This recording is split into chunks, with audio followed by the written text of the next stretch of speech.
There is a mason jar sitting on my balcony railing right now, and there is nothing in it but plain milk from my refrigerator, watered down until it looks thin and cloudy. Every Saturday morning, I pour about 1 cup of it around the base of my zucchini plant, the one growing in a 20-gallon container next to my tomatoes. 2 summers ago, that same container grew me the most gorgeous zucchini plant you have ever seen. Leaves the size of dinner plates, vines trying to climb over the railing, and exactly 2 squash, all season. 2. This summer, that plant has already handed me 14 zucchini, and it is only the middle of July. Same container, same sunny balcony, same guy who once killed a cactus. What changed is 3 small things, and the milk is only one of them. But stay with me all the way to the end, because the reason the milk works is not really the milk at all. It comes down to one specific thing the morning sun does the moment that milk touches the plant, and if you pour it at the wrong time of day, you might as well pour it straight down the drain.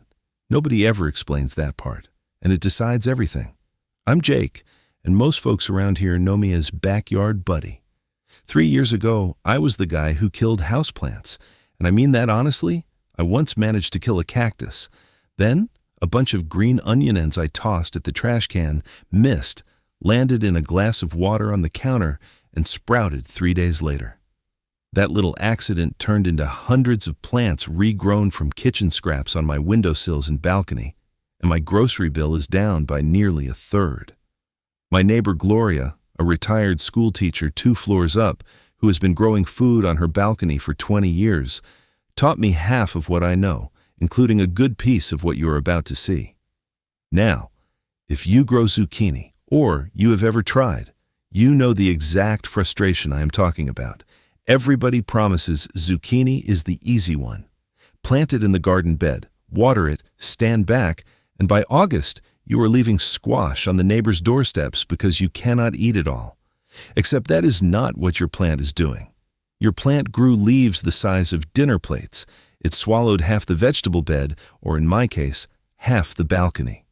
It even throws those big yellow blossoms every morning. And the actual zucchini, 1, maybe 2. Little baby squash that turn yellow at the tip and shrivel up before they ever get longer than your finger. Meanwhile, zucchini at the grocery store is running around $2 a piece, which stings twice when the plant at home is the size of a golf cart and producing nothing. It took me 1 whole wasted summer to learn this, so let me save you yours. A zucchini plant that is all leaves is not sick, and it is not lazy. It is doing exactly what it was told to do. And the one giving the orders, without ever knowing it, was me, standing there with my watering can and my fertilizer.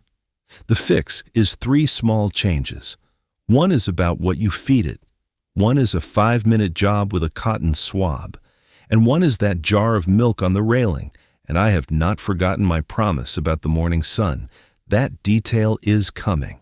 And it is the whole difference between this working and this being a waste of good milk. Now, everything I'm about to walk you through today comes straight out of a book I put together called The 30-Day Kitchen Scrap Garden Protocol. 0 waste, 0 experience, free food. I wrote it for absolute beginners, folks with no yard, no experience, and close to no budget, because that was me 3 years ago. It is 172 pages, written the same way I talk to you here, 1 friendly step at a time. Inside, there are 31 crops you can regrow from the scraps your kitchen already throws away, each one with its own plain instructions. There is a $10 starter kit list made mostly of things you already own. There is a 30-day, day-by-day plan that takes you from your first glass of water on the windowsill to your first harvests. And there is troubleshooting support for when a scrap sulks on you. The whole book is $17, marked down from $47 one time against a grocery bill that gets a little smaller every single week after. Now go ahead and grab your phone and open up your camera, the same one you use to take pictures. Point it at that square code on your screen and hold it steady for a second. A little link will pop up. Give it a tap, and it will take you straight to the book. And if you are watching on your phone right now, the link is waiting for you right down below in the description. Take your time. There is no rush at all. I'll wait right here. All right. Back to that jungle of leaves in the garden bed, because the first fix starts tonight, and it costs you nothing. In fact, it saves you money, because the first fix is to stop buying something. Think about what a leaf actually is to a plant. Leaves are the kitchen. They catch sunlight and turn it into food. And the fuel a plant uses to build leaves more than anything else is nitrogen. Now walk down the fertilizer aisle at any garden center and look at the bags of all-purpose plant food stacked on the shelf. Nearly all of them are loaded with nitrogen because nitrogen makes plants big and green and fast, and big green plants make happy customers.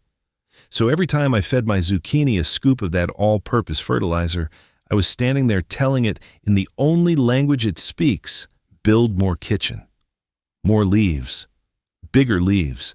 And my plant, being a very obedient plant, did exactly that. It never got the message to build the dining room, which is the fruit. Fruit runs on different fuel, mostly phosphorus and potassium. So the plant was never broken. The instructions were. So here's the change, and it is simple. The day you see the first yellow flower open on your zucchini plant, stop the all-purpose fertilizer completely. Not less of it, none of it. From flowering on, that plant has all the leaves it will ever need. And instead of buying a bloom fertilizer in a bottle, I make mine from garbage, because of course I do. Banana peels. Banana peels are full of potassium, which is exactly the fuel fruit runs on. This is how I make what Gloria calls banana peel tea. And she was doing this back when I was still killing that cactus. Take 3 banana peels. Just the peels, eat the bananas. Put those 3 peels into a 1-quart mason jar. Fill the jar the rest of the way with plain tap water. Put a lid on it loosely. Set it somewhere out of the way, like under the kitchen sink. Now leave it alone for 2 to 3 days. That is 2 to 3 days, no longer than 4, or your kitchen will let you know about it. When it is ready, the water looks like weak iced tea. Pour half of that jar into your watering can. Fill the rest of the can with plain water, so you are watering it down about half and half. Then, water your zucchini with it at the base, right at the soil. Do that once a week while the plant is flowering. Once a week, that is all. The peels that are left go straight into the soil or the compost, so nothing is wasted. That is not garbage. That is groceries. So that handles the feed. The plant now has the right fuel and the right orders. But it leaves you with a second problem, and this one explains those little baby squash that shrivel and drop. Because a fed plant with beautiful flowers can still give you nothing, and the reason has to do with something most folks never look at closely. The flowers themselves. Walk out to your zucchini plant tomorrow morning and look at the yellow blossoms along the vine, because your plant is actually growing 2 completely different kinds of flowers. Some of the flowers sit on the end of a long, plain, skinny green stem. Those are the male flowers. They show up first, and there are usually more of them. Now look for the other kind.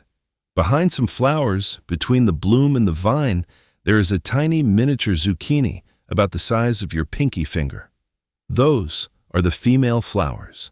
That tiny squash is the future zucchini, but only if pollen from a male flower gets carried into that female flower. In nature, bees do that job on their morning rounds, and in a lot of American neighborhoods these days, there simply are not as many bees making those rounds as there were when we were kids. No pollen, no pollination. And an unpollinated baby squash does exactly what you've been watching with your own eyes. It stalls at finger size, yellows at the tip, shrivels, and falls off. Your plant was never refusing to make squash. It was making them and losing them. So we are going to do the bee's job ourselves, and I promise it is the easiest chore in the whole garden. Here is the routine, 1 step at a time. Go out in the morning, before 10. Before 10 matters, because squash flowers open at sunrise and start closing by late morning. Bring a cotton swab, the same kind from your bathroom cabinet. Find a male flower, the one on the plain, skinny stem. Reach the cotton swab down into the middle of that flower. Twirl it gently against the center until you see yellow dust on the cotton. That yellow dust is the pollen. Now find a female flower, the one with the tiny squash behind it. Reach the swab into her center. Twirl it gently again, right on the little crown in the middle. That is it. You just pollinated a zucchini. One male flower has enough pollen for 2 or 3 females, so reload and repeat down the vine. The whole job takes 5 minutes with your coffee in your other hand. Take your time, there is no rush. And within about 3 days, you will see it. That pinky-sized squash, instead of shriveling, starts swelling. In a week, it is dinner. If I can do this, I promise you can. So let me gather that up before we move on. Feed switched at first flower, banana peel tea once a week, cotton swab rounds before 10 in the morning. Now hold on to that thought about the morning hours, because it is about to come back with the milk, and it is the whole reason the milk works at all. Here is where the mason jar finally comes in, and it has 2 jobs. Look at the leaves in your own squash patch, especially by midsummer. See those white powdery patches spreading across the green like somebody dusted the leaves with flour? That is a fungus called powdery mildew, and it shows up on zucchini almost everywhere in the country by July. Every patch of white is a patch of leaf that has stopped making food. And a plant that cannot make food quietly stops filling squash, no matter how well you pollinate. Milk, believe it or not, fights that mildew. Real studies on squash and cucumbers have backed this up, and Gloria has been doing it on her balcony since before anybody studied anything. The mixture is the same for both jobs, so learn it once. 1 part milk to 4 parts water. That is 1 part milk, 4 parts water, and any plain milk from the refrigerator works fine. For the leaves, put the mixture in a clean spray bottle. Spray the tops of the leaves until they are wet. Spray the undersides too. That is where mildew hides. Do this once a week and after any long rain. For the roots, pour about 1 cup of the same watered-down milk in a slow circle around the base of the plant. 1 cup, once a week, right onto the soil. And that base pour is quietly fixing a 3rd problem you may not even know your plant has. I will tell you what in just a minute, because it is part of the payoff I promised you. But first, one more habit, because plenty of folks fix everything above and still end up disappointed in August over a mistake that takes 10 seconds to avoid. You have to pick your zucchini small, and you have to pick often. The sweet spot is 6 to 8 inches long. 6 to 8 inches, about the length of a $1.50 bill. I know it is tempting to let one keep going until it looks like a baseball bat, just to show the grandkids. Don't. Here is why. A zucchini plant has one goal in life, and that is making seeds. The moment one fruit gets big enough to ripen seeds, the plant considers its work finished and shuts the factory down. New flowers slow, new squash stall. One forgotten zucchini hiding under a leaf can cost you a dozen more.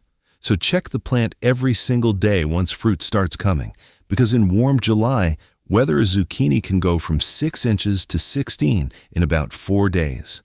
Pick small, pick often, and the plant keeps producing right up until frost. That one habit, all by itself, is worth more squash than any fertilizer money can buy. Which brings us, at last, to the part I promised you at the very start. Why the milk has to go on in the morning in the sun, and why pouring it in the evening is pouring it down the drain. Milk is full of proteins. And when those milk proteins sit on a leaf in direct sunlight, the sunlight changes them. The light reacting with those proteins creates a brief, natural germ-fighting effect right there on the surface of the leaf, and it burns back the mildew where it sits. Scientists studying milk sprays on squash and grapes found the same thing. The spray works when it dries in bright sun, and it barely works at all without it. Sunlight is not a nice bonus here. Sunlight is the active ingredient. The milk is just how you deliver it. Now flip that around. Spray milk in the evening, and there is no sun to set off that reaction. Instead, you have wet, sugary milk sitting on your leaves all night in the cool, damp dark, which is a bed and breakfast for exactly the kind of mold you were trying to kill. Same jar of milk. Morning makes it medicine. Evening makes it a problem. That is the one specific thing the sun does. And now you know it. In the cup you pour at the base, as that milk breaks down in the soil, it releases calcium, and calcium is the mineral a squash plant uses like mortar to build the walls of its fruit. When calcium runs short, baby squash rot from the blossom end inward, that soft, dark patch on the tip that ruins them just as they get going. So the morning milk is working twice. Sunlight fights the mildew up top, calcium builds the squash down below. 1 jar, 2 fixes, maybe 30 cents worth of milk a week. And honestly, that is the whole idea behind everything I do out here. Something the kitchen was about to throw away, doing real work in the garden. The book walks you through 31 crops the exact same way, day by day for 30 days, starting with scraps that are sitting in your kitchen tonight. The 30-day kitchen scrap garden protocol is $17, down from $47 one time. My own grocery bill dropped by nearly a third doing what is in those pages, so it paid for itself before the first month was out, and it keeps paying every week after. Now go ahead and grab your phone and open up your camera, the same one you use to take pictures. Point it at that square code on your screen and hold it steady for a second. A little link will pop up, give it a tap, and it will take you straight to the book. And if you are watching on your phone right now, the link is waiting for you right down below in the description. Take your time. There is no rush at all. I'll wait right here. So that is the whole plan. Stop the nitrogen at first flower. Feed banana peel tea once a week. Play the bee before 10 in the morning. Milk in morning sun and pick it 6 to 8 inches every single day. Now tell me something. What is the one food your kitchen throws away the most? Put it below and I might make it the next video. I read every single one. And next time, I am going to show you what I do with the eggshells from Sunday breakfast, because there is a right way and a wrong way to give them to your tomato plants, and the wrong way does absolutely nothing for about 10 years. You do not want to be doing the wrong way. Don't throw it away. Grow it. I'll see you next time, buddy.